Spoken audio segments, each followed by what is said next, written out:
여러분, 안녕하십니까. 국민의힘 전당대회 다음 주 화요일인데요. 선거운동 기간은 내일로 끝입니다.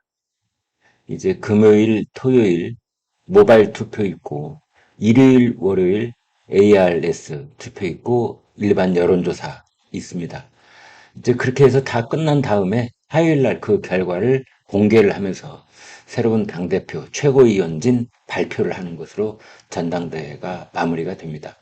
그때 당대표 과반 득표자가 안 나오면 이제 일주일 동안 1등, 2등이 토론회를 갖는 등 이제 여러 절차를 거친 다음에 그 일요일 날 이제 결선 투표 또 결과를 발표하는 그런 일정이 지금 예비되어 있습니다. 그래서 지금 여러 여론조사에서 뭐 압도적인 1등을 달리고 있는 한동훈 후보가 어대한 어차피 대표는 한동훈 이 말이 그대로 실현이 돼서 이제 한동훈 대표가 1차 투표에서 당 대표로 등극을 하는지 아니면 결선까지 가는지 이것이 관전 포인트다 이렇게 보면 되겠습니다. 그런데 아무튼 국민의힘은 국민들 또는 지지자들의 눈살을 찌푸리게 하는 핵폭 전당대회, 자살 폭탄 조끼를 입은 듯한 그러한 당권 후보들의 모습이 연일 계속되고 있습니다. 당 선거관리위원회가 뭐 경고, 주의 이런 것을 네 차례인가 했는데도 불구하고 열흘 동안 네 번이나 경고장을 발령을 했지만 눈을 깜짝 않고 반복하고 있습니다. 사진 한 장 보여드릴까요?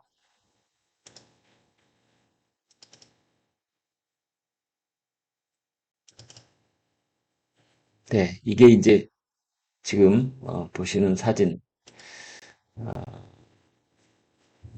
여기가 어디냐면요. 경기도 고양시 소노 아레나에서 열린 국민의힘 제4차 전당대회 서울, 인천, 경기, 강원 합동연설회 여기 모습입니다. 그런데 우연인 듯 아닌 듯 한동훈, 윤상현 계속 같은 테이블에 나란히 앉아 있고 그다음에 나경원, 원희룡 두 사람이 또 이렇게 같이 앉아 있습니다.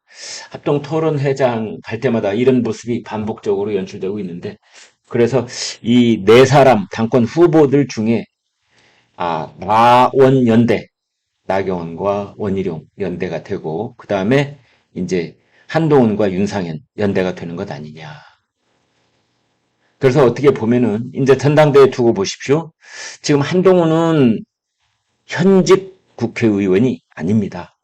그래서 만약에 한동훈이 당 대표가 되면 윤상현이 당 내에 그 한동훈의 어떤 파트너 역할을 할 수도 있지 않을까 뭐 그런 생각이 들 만큼 지금 한동훈, 윤상현, 한동훈 두 사람이 아주 밀접하게 귓속말을 계속해서 주고받는 장면을 보실 수가 있고요.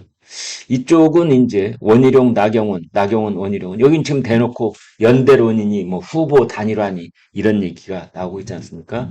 그래서 원희룡 당대표가 출연하게 되면은 역시 여기도 이제 지금 현역 의원인 나경원 원내 파트너가 될 수도 있다. 이런 예측까지도 나오고 있습니다. 그런데 이제 자폭 전당대회다 이런 얘기가 나오는 이유는 뭐냐? 국회 패스트트랙 충돌 사건의 공소 취소 부탁이라는 그런 엄청난 폭로가 나왔습니다. 한동훈 후보가 뭐라고 했느냐?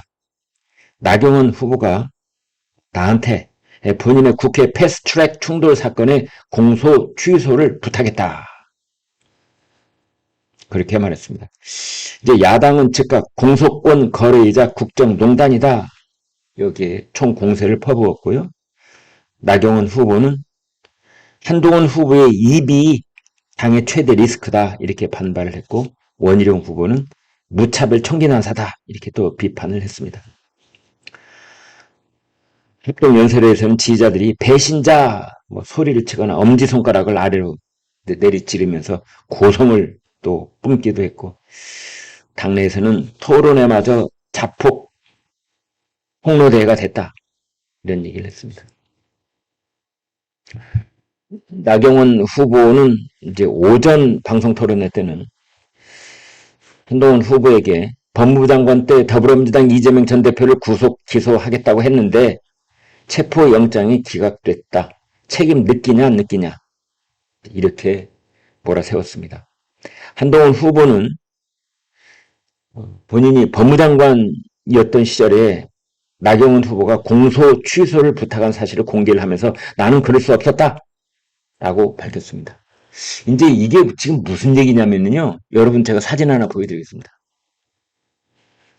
이 사진 혹시 기억나십니까?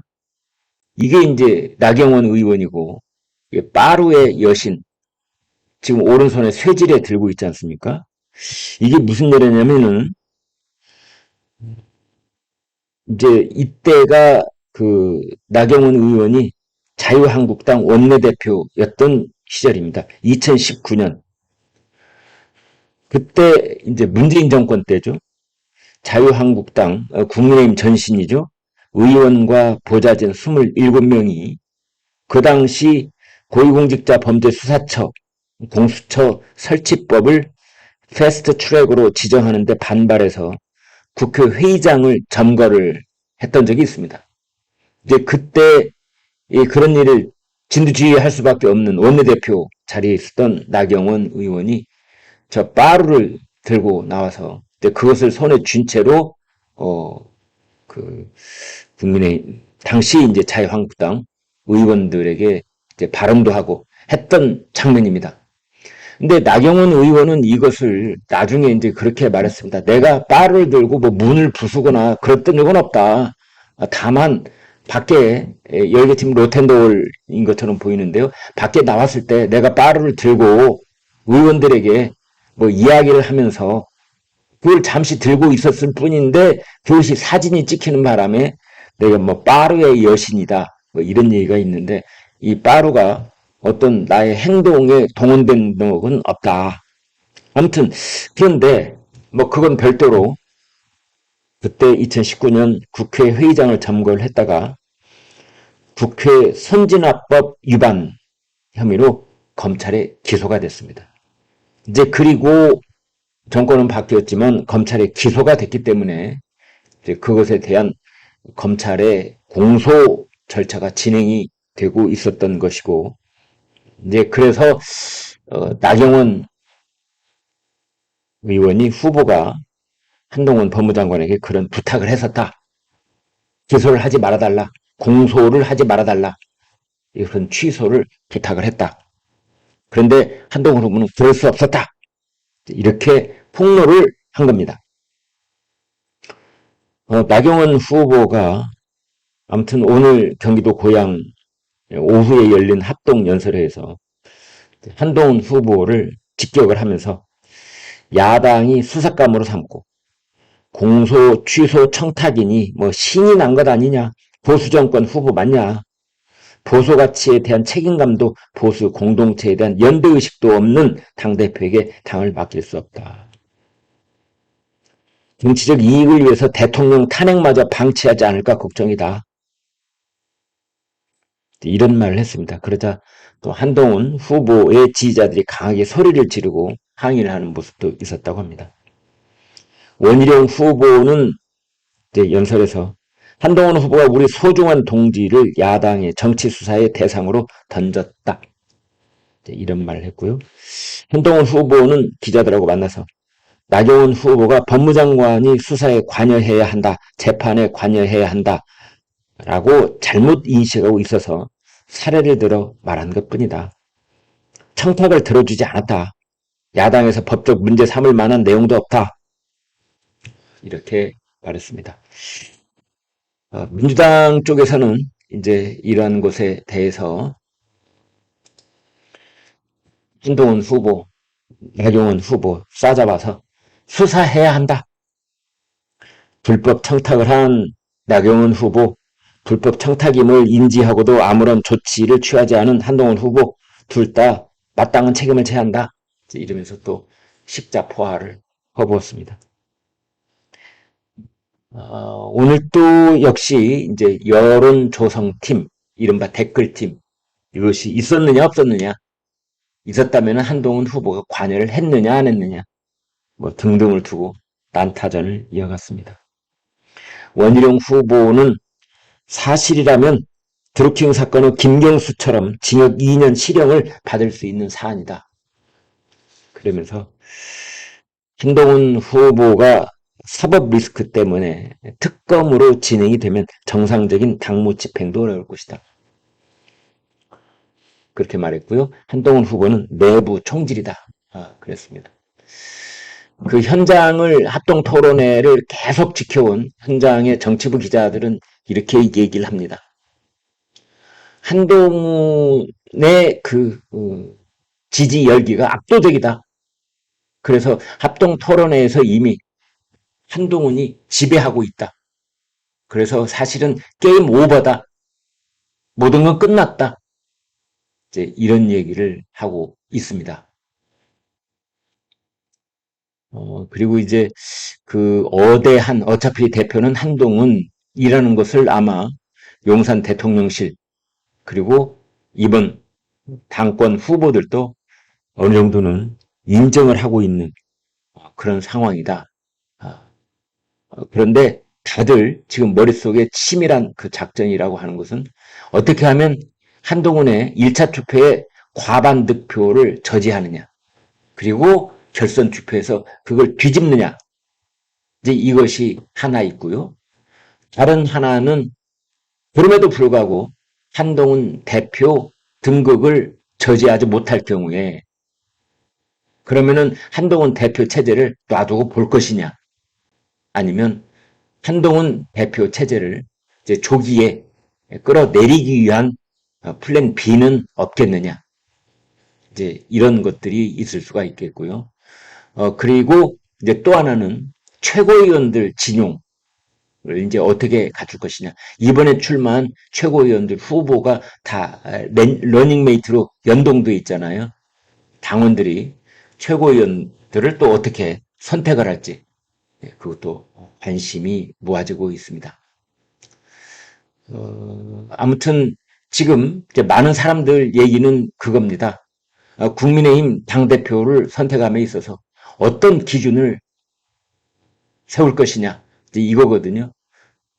근데 제가 만나본 많은 분들은 이구동성으로 그렇게 얘기를 합니다.